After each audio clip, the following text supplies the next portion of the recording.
Teacher talking sports, what it does, what it do, how we live. And today, the college football playoff brackets were announced. Congratulations to the 12 teams that will be battling for the national championship in the first year that 12 teams are in the playoff. Of course, it was four teams prior to this year. Uh, really, the biggest question was whether or not Alabama would be part of the field. Would they be able to jump over SMU after their loss in the ACC title game to Clemson? That was not the case, as SMU does make it to the 12-team field. Who would have thought Alabama wouldn't make it in a 12-team field? Although, of course, they don't have Nick Saban. Let's take a look at the brackets, and then I'll name the odds of the teams to win the national championship via DraftKings Sportsbook. So, of course, this year, the top four conference winners receive buys. Oregon, the only team to finish undefeated, of course, is the number one seed. Georgia, off their overtime victory over Texas at second. Who would have thought a group of five team would be the third seed?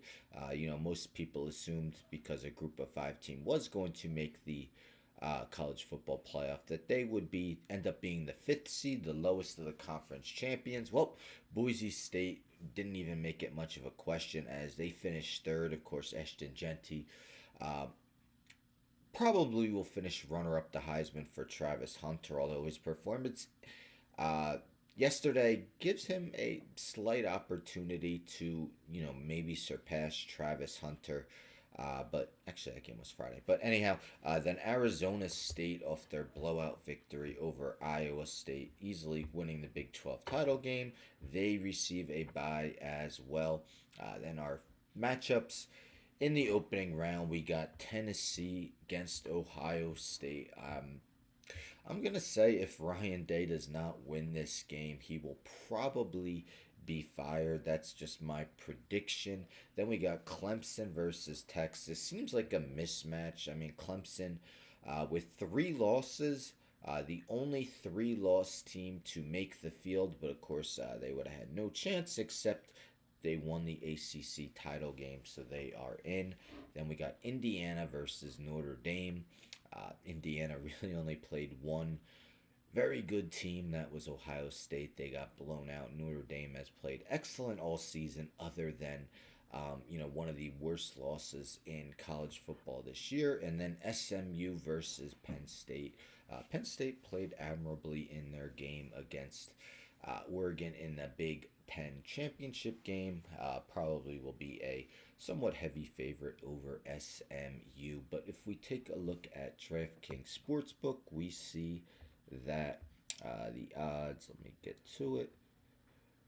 So there are co-favorites. Texas and Oregon are plus 350, Georgia plus 380, Ohio State plus 475, Penn State plus 650, Notre Dame plus 1100, Tennessee plus 2800, SMU, Indiana plus 4,500, Clemson plus 5,000, Arizona State plus 6,000, Boise State considered the biggest long shot at plus 7,000. So with those odds, who do you like most to win the national championship? Maybe not necessarily who you're predicting to win, but whose odds do you like the most? If I were to say whose odds I like the most, that's difficult, because I do see Oregon and Georgia as probably the two most likely, and I don't see Indiana or Clemson really having a chance. Really not SMU either, to be honest. Um, Maybe a team like Tennessee at plus 2,800 with those long of odds. Maybe they would have a chance. Ohio State's definitely not an easy first round matchup.